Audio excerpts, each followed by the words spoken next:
bạn, mình tên là Nguyễn Hồ Phương Anh. Hôm nay mình sẽ chỉ cho các bạn cách gấp một cái máy bay nha.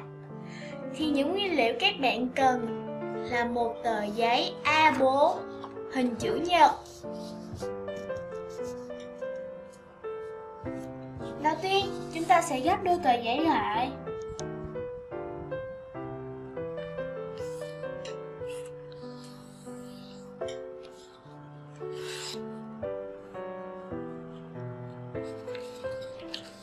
Các bạn mở ra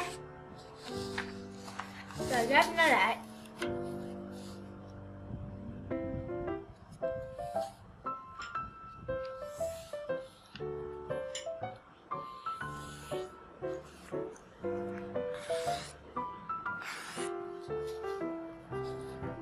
Mình sẽ có một cái đường ngay ở giữa đây nhé. Thì bây giờ mình sẽ gấp nó xuống đây.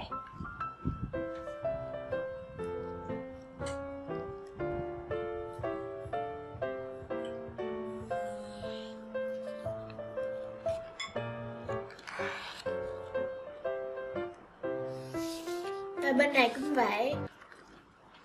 Mình sẽ gấp cho hai bên nó đều nhau nhé.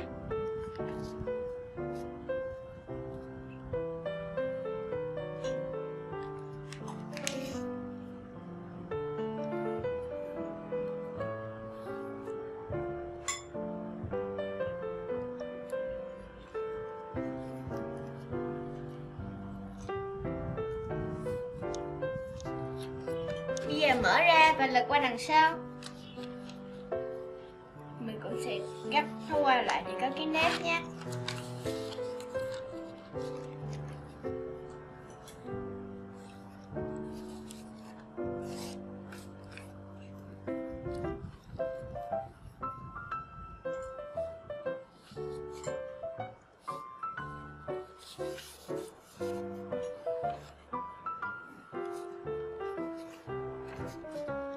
Bây giờ mình sẽ mở nó ra.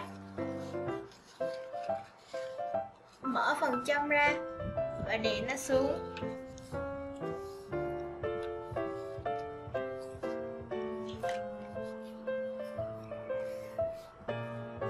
Để nó qua lại. Và bên này cũng vậy. Mình sẽ mở nó ra. Đè xuống và để qua lại.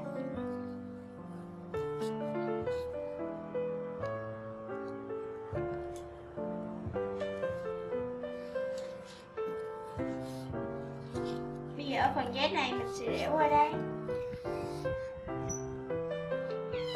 Xuống đây. Mình sẽ gấp nó qua.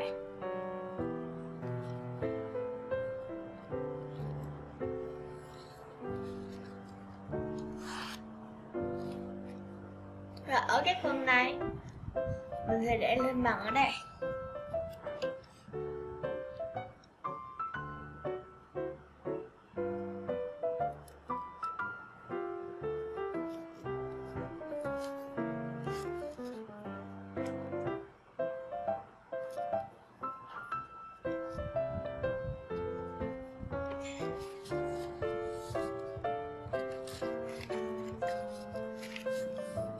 Và để tờ giấy qua.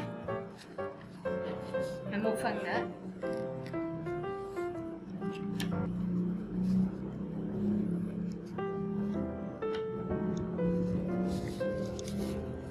Ở đây mình cũng sẽ làm giống bên kia nhé. Mình cũng sẽ gấp nó vào giữa đây.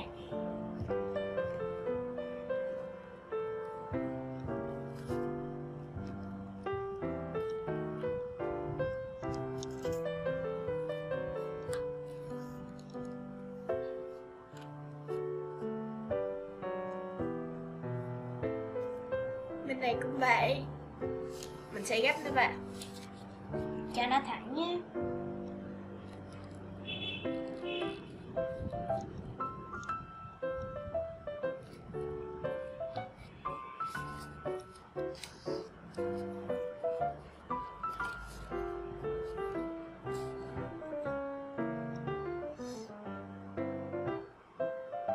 Bây Bây giờ mình sẽ để nó qua đây,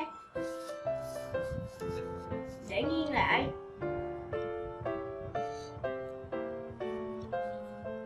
Mình sẽ để tờ giấy lên trên đây để làm một cái cánh nha. Thì mình sẽ có một cái góc vuông nha. Mình sẽ gấp sao để có một cái góc vuông ở đây. Mình sẽ canh. Đó.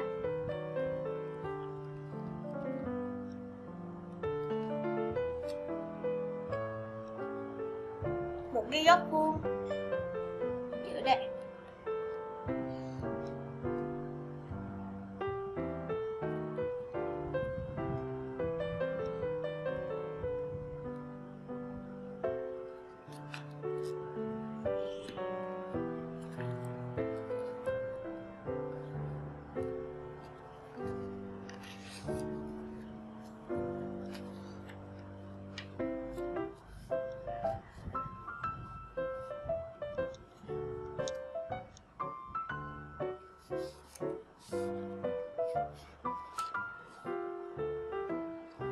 Bây giờ mình sẽ để cái phần giấy này qua đây.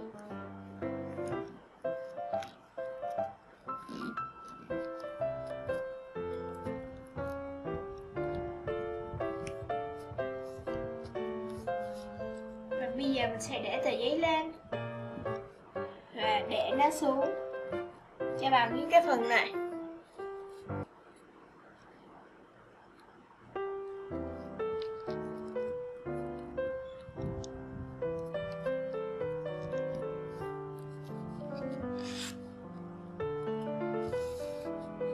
Và gấp nó xuống.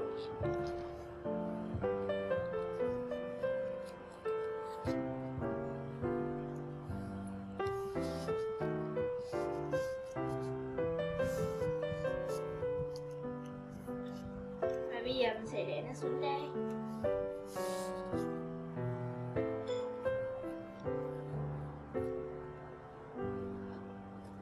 Đây mình sẽ canh 1/2 ở đây nhé.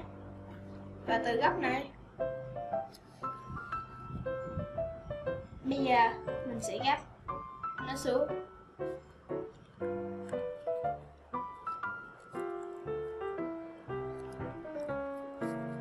Mình sẽ canh là 1/2 nhé.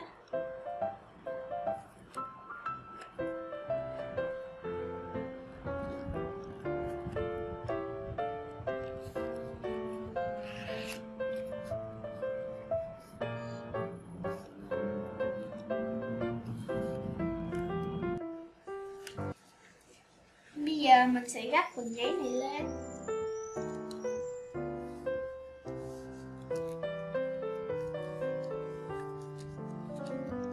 Gấp 2 cái lên luôn. Và gấp nó xuống.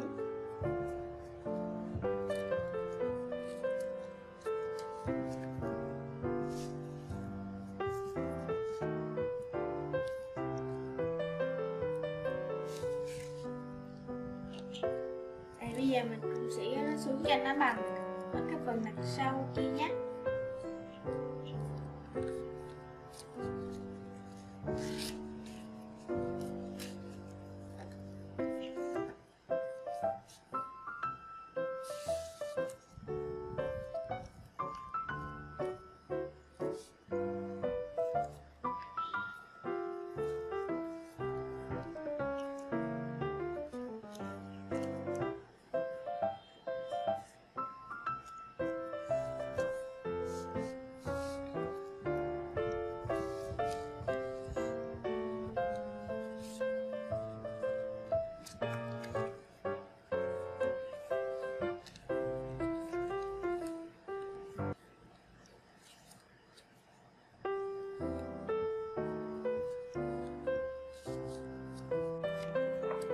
Và để phần giấy này qua.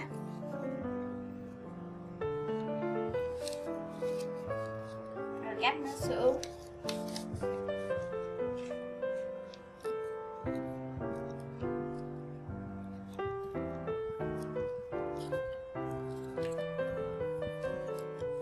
Và để qua lại.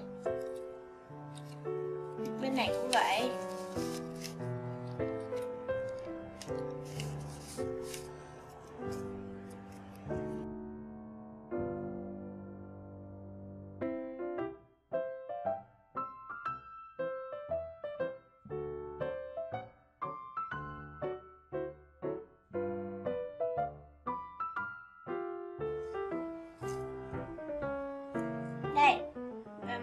mình sẽ canh cái cánh này vô đây, canh ngay giữa giữa đây nhé. Và dùng tay đè nó xuống.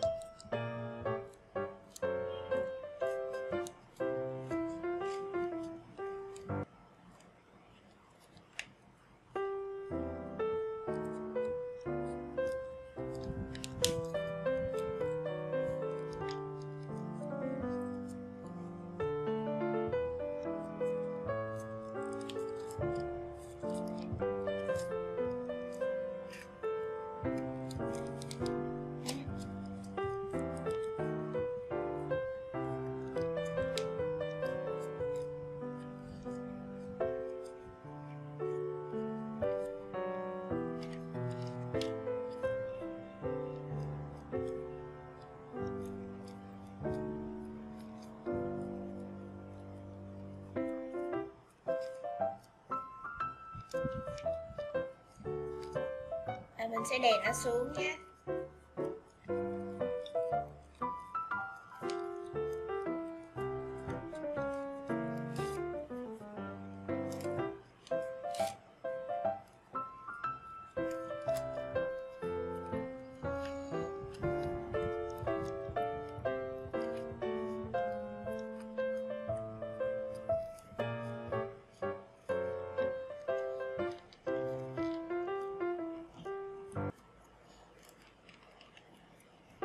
Bây giờ mình sẽ gấp cái phần cánh này lên.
Bây giờ mình sẽ lật qua đằng sau.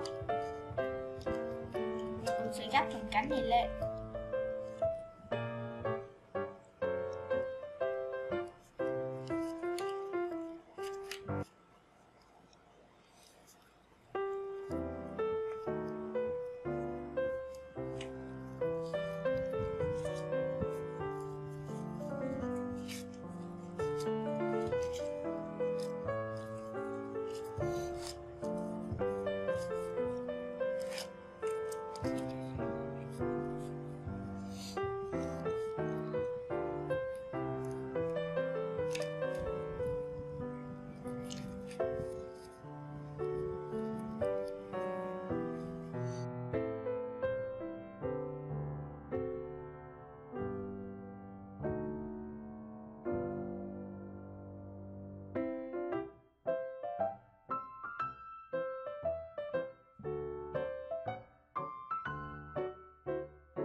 Đây, và bây giờ mình sẽ gấp cái phần giấy này lên cho nó đến sát ở dưới luôn nhé.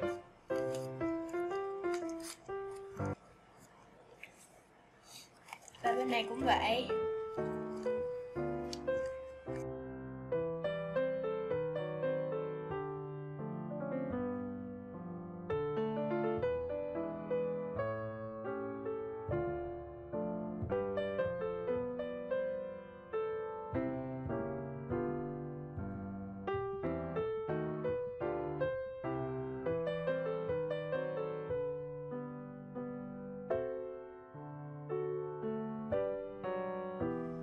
Bây giờ mình sẽ lật qua đằng sau.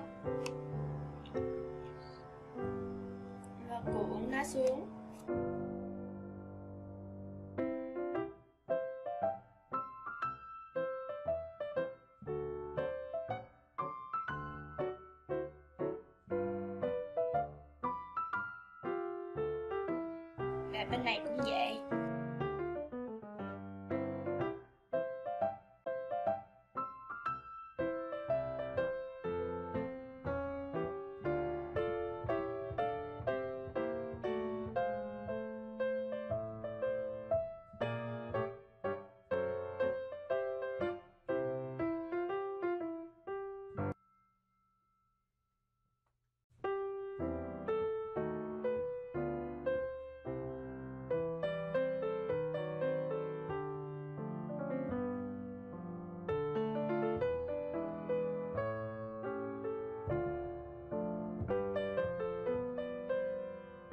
Và phần giấy này mình cũng sẽ gấp nó xuống dưới đây.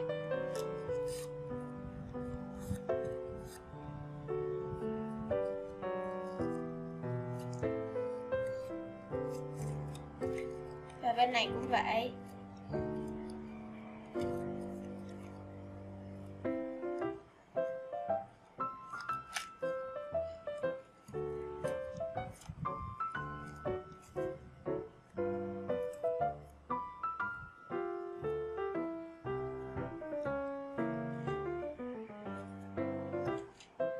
Và mình sẽ cuộn nó xuống dưới luôn.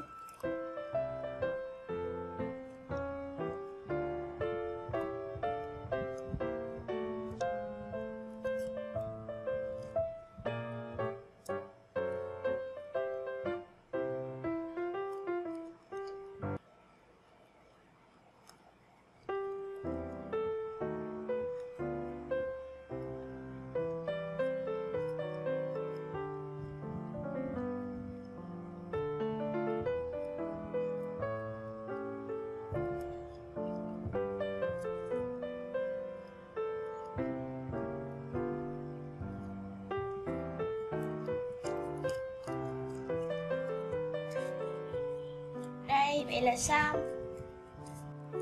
Cảm ơn các bạn đã xem video của mình. Đừng quên like, share và subscribe trên kênh PA Channel. Xin chào và hẹn gặp lại các bạn ở những video sau.